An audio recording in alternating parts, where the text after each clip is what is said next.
My name's Simon Cheeseman. I'm from the Offshore Renewable Energy Catapult. Yes. So we're a national organisation.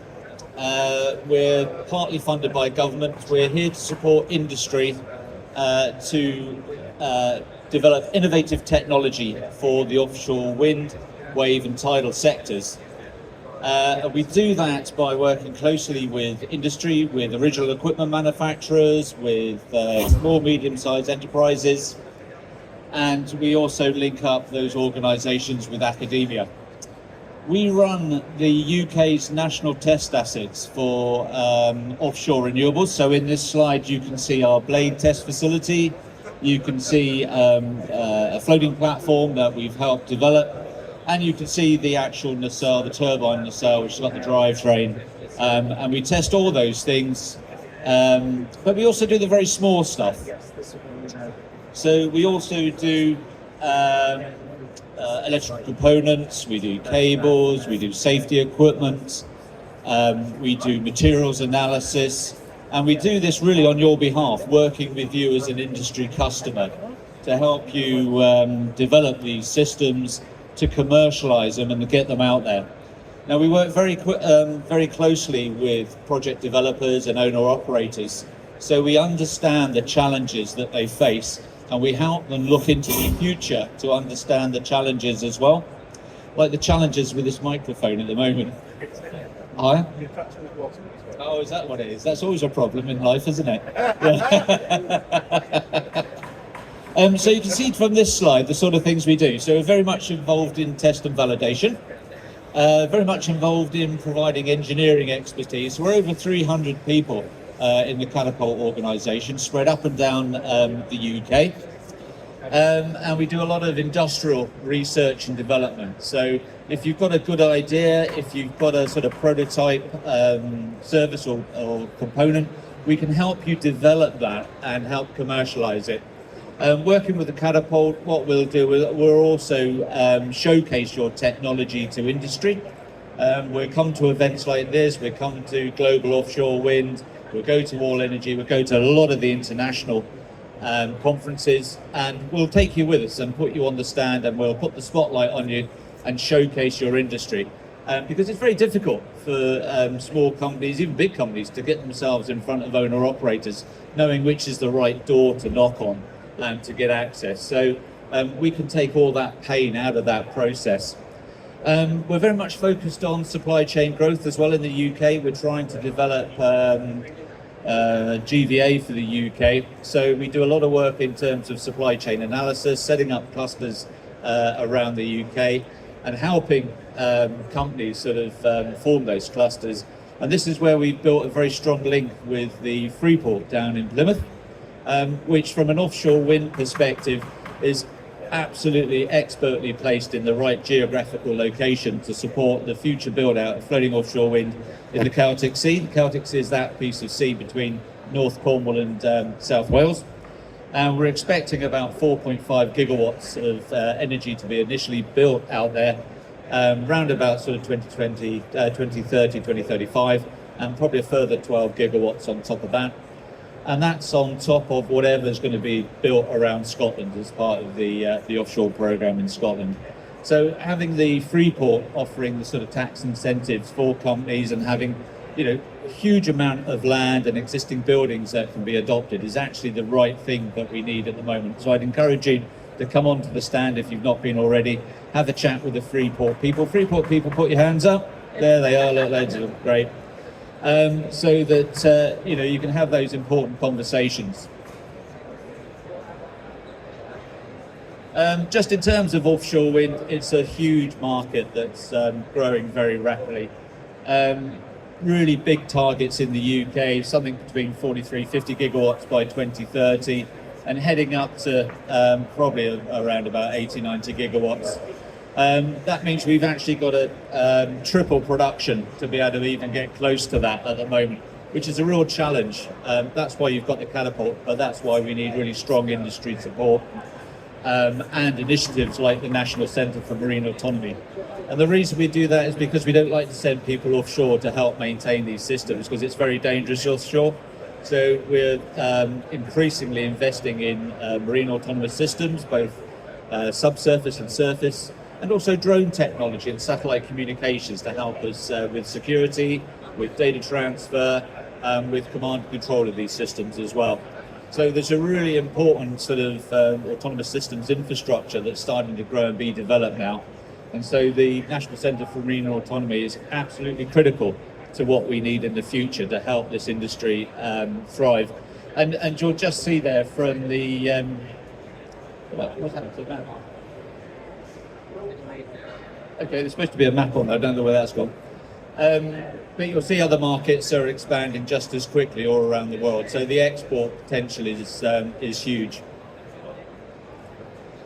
We also, through the offshore wind industry deal, there's an energy generation subsidy scheme in the UK that enables new technology to sort of play on the open market. And the government and industry put money into a pot to help fund innovation and help grow the supply chain. So through that, we're able to offer these sort of schemes. And these are just examples, and you'll notice that some of the due dates are March, but these occur regularly, so they're either every 6 months or they're annually. But I just wanted to give you a flavour of the sort of things we do. So up there is we're doing some work with how sort of space-enabled marine systems might work, and Julie Tame, my colleague, Julie, hi, there we go, is running those workshops. So have a chat with Julie. We run something called the Launch Academy, which is funded by industry, and that's to identify prospective companies that can respond to particular challenges set by industry, and then you'd work very closely with those industry partners to develop technology. Offshore Wind Growth Partnership is a massive piece of work again by the Offshore Wind Industry Council, and that's pumping money into innovation and into supply chain manufacture. So normally that's around 50 million a year that's available. They're competitive for you to apply, but then once you're in there, it's your time and effort to do the work to develop whatever it is you want to develop. Just the last example on their Wind Expert Support Toolkit. That is really if you're already in the offshore market and you want to grow your market share, or if you're in a different sector and you want to transition into offshore wind, we can help you do that by looking at your business, looking at your products, seeing where they fit in the market, looking at the competitors out there, and how can you sort of take those first steps to get involved. So these are really just a snapshot of the sort of things we can offer, just to sort of whet your appetite. Last slide here, and sort of coming back to the focus for the National Centre for Marine Autonomy. I've showed you some of the offshore wind targets. I've tried to impress upon you that we need a lot of industry to move into this space to help us achieve those targets. Marine autonomy is closer and closer to the heart of what we're trying to do here. So we've actually got a project running to try and increase the amount of space that we can offer to companies in the Plymouth area. And by space, I mean quayside space, which is really important. I mean classrooms, I mean collaboration space, I mean manufacturing space as well. And with manufacturing, we can bring in our sister catapults, the high value manufacturing catapult. We can look at sort of volume production, volume manufacture. But this is a feasibility study that's about to kick off. If you're interested in finding accommodation in Plymouth, obviously speak to the Freeport. But if it's something that would be of interest in sort of 27, 28, come and see me. And if it's something you want to invest in as well for the future, come and see me. So I think that's almost my time up. Got a bit of time for questions and answers.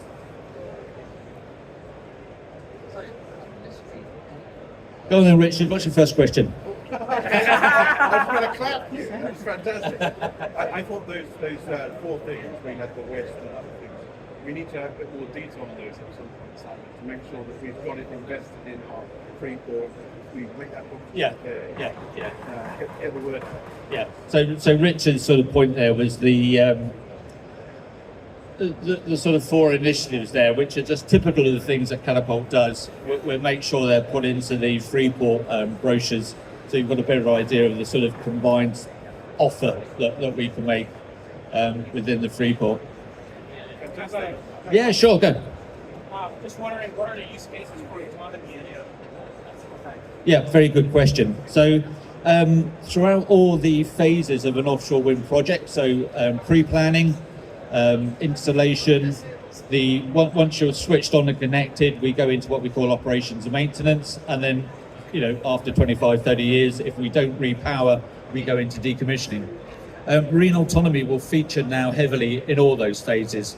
It's already out there doing hard work in the pre-planning stage, so collecting environmental assessment data, and processing that data. I think increasingly we'll increase the size of vessels beyond these sort of vessels, more to things like that.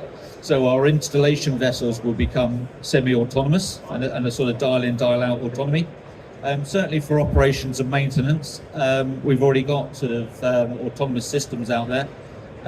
Not only sort of doing blade inspection to look for damage, and also looking at platforms for corrosion and structural analysis above and beyond the splash zone, but also within the turbine. So things like there's a lot of pre-tensioned, very large nuts and bolts in the turbine. We've got nuts and bolts now that tell us what the tension is, so that we can plan our maintenance schedules more accurately.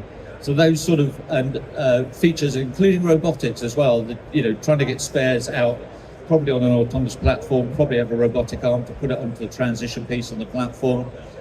All those things are really what we're absolutely looking for from industry. So the way of thinking you've got actually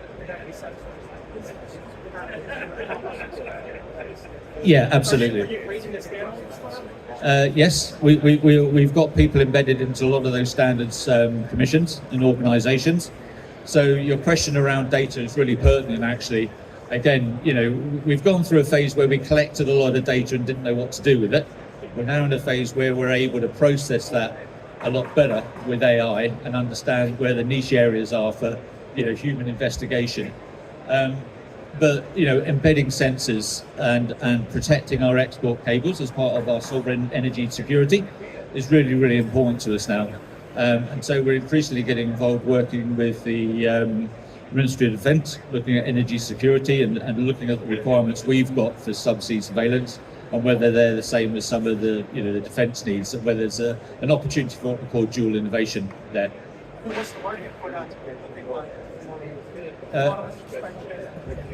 Huge, absolutely huge. We have put.